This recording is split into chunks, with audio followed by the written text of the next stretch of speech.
যোনজন আহিব খুজিছে আহিব গানটো মোদী চৰকাৰ আকৌ এবাৰ মোদী চৰকাৰ আকৌ এবাৰ মোদী চৰকাৰ আকৌ এবাৰ মোদী চৰকাৰ ৰূপহী আমাৰ অসম ভাৰতীয়াৰ সোণৰ অসম গঢ়িবলে আমি এখন প্ৰগতিশীল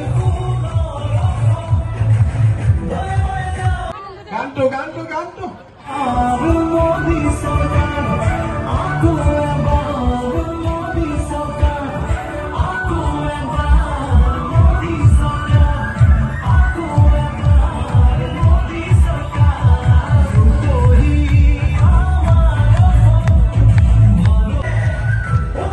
আমাৰ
আজি নৱগঠিত চাবুৱা লাহোৱাল সমষ্টিত ভাৰতীয় জনতা পাৰ্টিৰ প্ৰাৰ্থী সৰ্বানন্দ সোণোৱাল ডাঙৰীয়াৰ হৈ নিৰ্বাচনী প্ৰচাৰ চলালো। তেখেতৰ জন্মভূমি চাবুৱা আৰু ইয়াত ৰাইজৰ অপাৰ উৎসাহ উদ্দীপনা দেখি মই এক গভীৰ বিশ্বাসেৰে উভতি গৈছো যে এই সমষ্টিৰ পৰা সৰ্বানন্দ সোণোৱাল ডাঙৰীয়াই 70ৰ পৰা 75,000 লিড লাভ কৰিব পাৰিব। এই বিশ্বাস মই লৈ উভতি যাম। ৰাইজৰ উৎসাহ উদ্দীপনা মৰম চেনেহে প্ৰতীয়মান কৰিছে যে ই কোনো এক অলৌকিক সপোন নহয়, ই এক বাস্তৱ সত্য। ছাৰ, যোৱাকালি শিৱসাগৰত অখিল গগৈ আৰু গৌৰৱ গগৈক একেলগে নামাজ পঢ়া দেখা গৈছে, তাত অংশগ্ৰহণ কৰা, কি ক'ব? সেয়া নিৰ্বাচনী অংগ নে আন্তৰিকতা ধৰ্মীয়? অখিল গগৈ আৰু গৌৰৱ গগৈ যোৱাকালি শিৱসাগৰত নামাজ পঢ়িছে আৰু মোটামুটি গৌৰৱ গগৈয়ে নামাজ পঢ়াৰ নিয়মটো জানে। মই যিটো দেখিলোঁ, ক'ত শিকিছে তেওঁ জানিব। কথাটো হ'ল যে ঈদত আমিও শুভেচ্ছা দিছোঁ, প্ৰধানমন্ত্ৰী মোদী ডাঙৰীয়াই শুভেচ্ছা দিছে। ঈদ, বৰদিন, পূজা, এই গোটেইবোৰ সকলো জাতিৰে উৎসৱ। আমি কোনোবাই তাত গৈছে নাই যোৱা এইটো আমি ক'ব নাযাওঁ। মোৰ মনত এটাই প্ৰশ্ন যে যিদিনাখন ৰাম মন্দিৰ প্ৰতিষ্ঠা হৈছিল, একে আধ্যাত্মিক পবিত্ৰতা গৌৰৱ গগৈ অখিল গগৈ কিয় অনুভৱ কৰা নাছিল? ৰাম মন্দিৰ যেতিয়া আমাৰ অযোধ্যাত প্ৰাণ প্ৰতিষ্ঠা হৈছিল, সিদিনাখন ৰাহুল গান্ধীক লৈ গৌৰৱ গগৈয়ে নগাঁৱৰ ৰাস্তাত ধৰ্ণা কৰি আছিল। ঈদৰ প্ৰতি যিটো সন্মান সেইটো ৰাম মন্দিৰৰ প্ৰতিও একেটা সন্মান হ'ব লাগে। ৰাম মন্দিৰত আজিলৈকে তুমি যোৱা নাই। শংকৰদেৱ সংঘ, একশৰণ ভাগৱতী সমাজ, মায়েমৰা সমাজ, আমাৰ অসমত আৰু বহুত ধৰ্ম উৎসৱ আছে। ইমান পবিত্ৰতাৰে আমি বাকী উৎসৱবিলাকত যাওঁনে নাযাওঁ? কামাখ্যাত যাওঁনে নাযাওঁ? বা একে উৎসাহ উদ্দীপনালৈ হনুমান মন্দিৰত যাওঁনে নাযাওঁ? এই গোটেই প্ৰশ্নবোৰ আমাৰ মনলৈ আহে। আমি বিশ্বাস কৰোঁ যে অসমৰ মুছলমানসকলৰ সমস্যা তুষ্টিকৰণেৰে সম্ভৱ নহয়।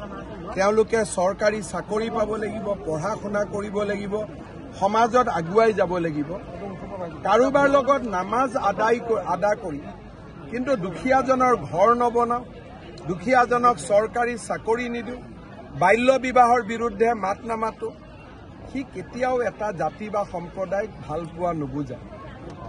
গৌৰৱ গগৈ ডাঙৰীয়াই এটা মহাপাপ কৰিছিল।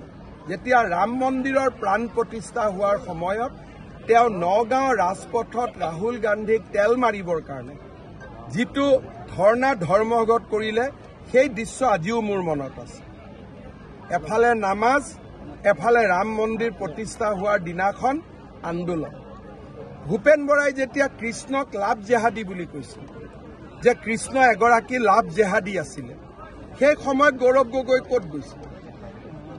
সেই সময়ততো তেওঁ আমালৈকে মনত পৰা নাছিল।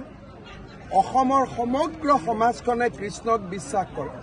কৃষ্ণক লাভ জেহাদী বুলি কোৱাৰ সময়ত গৌৰৱ গগৈ ক'ত আছিল?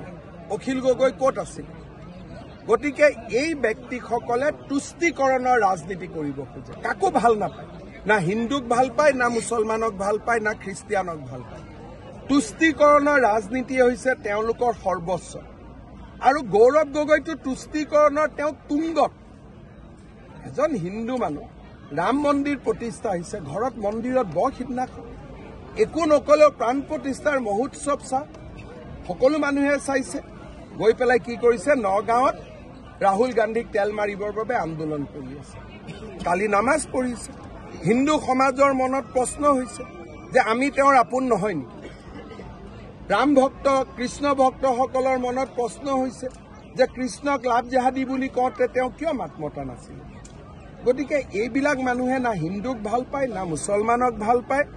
এওঁলোকৰ কাৰণেই আজি আমাৰ সমাজখন পিছুৱাই আছে। এই ৰাজনীতি তুষ্টিকৰণ, না তেওঁলোকে হিন্দুক ভাল পায়, না তেওঁলোকে মুছলিমক ভাল পায়। তুমি নামাজ পঢ়িছা, কিন্তু কেইজন দুখীয়া মানুহে আৱাস যোজনাৰ ঘৰ পালে? কেইজন মুছলমানৰ দুখীয়া ছোৱালীক তুমি বাল্য বিবাহৰ পৰা ৰক্ষা কৰিলা? কেইজনী তালাক হোৱা মহিলাৰ কাষত তুমি গৈ থিয় হলা? সেইটোতো নাই। নামাজৰ দিনা আহিলো, নামাজ পঢ়ি দিলো, মুছলমানে মোক ভোট দিল। আৰে বাবা, হিন্দুৰো ভোট আছে। ৰাম মন্দিৰৰ দিনাখন তুমি যে আন্দোলন কৰিলা, তাকো ৰাহুল গান্ধীৰ লগত, তেওঁতো কি ধৰ্মৰ মানুহ কোনেও নাজানে, তেওঁৰ লগত বহি যে তুমি আন্দোলন কৰিলা নগাঁৱৰ ৰাস্তাত, সেইটো কি হ'ব? কৃষ্ণক লাভ জেহাদী বুলি কিয় ক'লা? হিন্দু, মুছলমান, খ্ৰীষ্টিয়ান সকলোকে সমান চকুৰে চোৱা। হিন্দু সমাজক উপলুঙা নকৰিবা। গেৰেণ্টি আৰু ন্যায় তেওঁলোকৰ পকেটত সোমাই থাকক না। অসমততো চৰকাৰ মোৰ আছে না। পাঞ্জাৱৰ মুখ্যমন্ত্ৰী 1:30 বজাত পাবহি তিনিচুকীয়া। ফুৰি চাওক, চাহ বাগিচা চালে ভাল পাব। কাৰণ পাঞ্জাৱত ধান দেখা পায়, ইয়াতে চাহপাত দেখা পাব, মনটো ভাল লাগিব। গতিকে আপোনালোকেও তেওঁক আদৰণি জনাব, আমিও আদৰণি জনাম। নিৰ্বাচনৰ মাত্ৰ এসপ্তাহ আগত পৰেশ অসমৰ জ্যেষ্ঠ ভাতৃৰ যোগদানটো মিত্ৰজোঁটৰ অন্যতম ৰাজনৈতিক কৌশল নেকি? পৰেশ বৰুৱাৰ জ্যেষ্ঠ ভাতৃৰ AGPত যোগদান মইতো ৰাজনৈতিক দৃষ্টিৰে নাচাওঁ। তেওঁ এজন নিজৰ ব্যক্তি আৰু তেওঁ নিজে যোগদান কৰিব পাৰে। কিন্তু পৰেশ বৰুৱাৰ প্ৰতি আমাৰ সদায় আগ্ৰহ আছে যে আলোচনালৈকে আহক, আমি একেলগে কথা বতৰা পাতিম। অসমৰ এই সুন্দৰ পৰিৱেশটো আমি ধৰি ৰাখিব লাগে। আৰু মই ভাবোঁ যে আমাৰ কথা বতৰা পৰেশ বৰুৱাৰ লগতহে। তেওঁ জ্যেষ্ঠ ভাতৃ বা কনিষ্ঠ ভাতৃয়ে কি কৰিছে তো তেওঁলোকৰ ব্যক্তিগত কথা, তাত আমি চকু দিয়া বা কমেণ্ট দিয়াটো উচিত। কোনে নাই কোৱা? সদায় বিজেপিৰ লগত সম্পৰ্কত থাকে তেওঁলোকে। মোদী দিয়েতো তেওঁলোকৰ সমস্যা সমাধান কৰিব লাগিব। মইতো সদায় কথা বতৰা পাতি থাকোঁ, তেনেকুৱা বাতৰি আমি ক'বই নাপায়। কিয় বিজেপিক বৰ্জন কৰিম?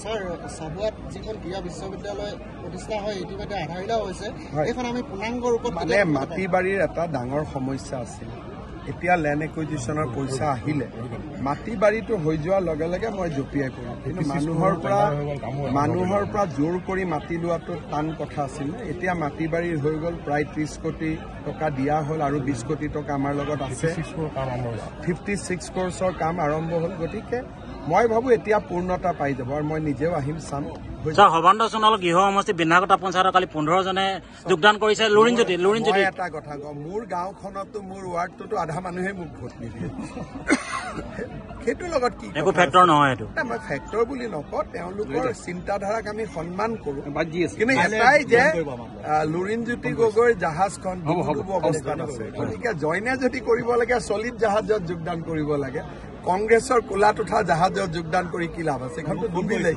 কংগ্ৰেছে দুটা চেটেলাইট চেনেল বন্ধ কৰিবলৈ লৈছে এই ক্ষেত্ৰত আপুনি কি ক'ব চব কংগ্ৰেছে চেনেল কেনেকে বন্ধ কৰিব চেনেলটো টিভিত আহে চেনেল বন্ধ কৰিলে কেবল ডিষ্ট্ৰিবিউটৰহে বন্ধ কৰিব বয়কট কৰিলে কি লাভ হ'ব ইমানবিলাক থাকে তাৰ পৰাতো নিউজটো পায়েই যাব এতিয়া ধৰক ময়ে ক'লো যে মই ধৰি ললো এইটো চেনেলক মই ভাল নাপাওঁ আপোনালোকে লগৰজনক বস্তুটো দি নিদিব নেকি গতিকে বয়কটৰ মিনিংটো কি এইবিলাক এনেই কংগ্ৰেছৰ নাটক দধিয়া প্লাবিতৰ পৰা প্লাবিতত নাযাব সেইটোৱে মেইন কথা হ'ব